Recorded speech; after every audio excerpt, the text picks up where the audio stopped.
Hello and welcome back to our channel. So today in this video we are going to discuss about how to track streaks and XP in Babbel. So without wasting much of our time, let's get straight into the video. So if you want to track streaks and XP in Babbel, all you gotta do is simply go to Babbel. Once you're in your Babbel, you need to simply get logged into your account. Now, Babbel allows user to track their learning through streak feature.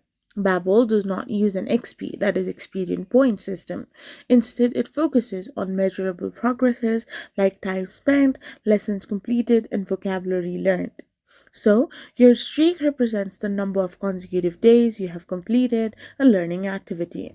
So, the streak counter is visible in the top right corner of Babbel's app's main screen.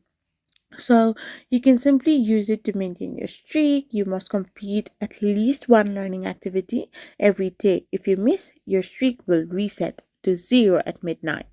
So Babbel provides 2 automatic streak freezes each week as well. So this is how you can simply track streaks and XP in Babbel. I hope you found this video helpful. So don't forget to hit that subscribe button and do give us a thumbs up. We will be back again with more informative videos. Thank you for watching.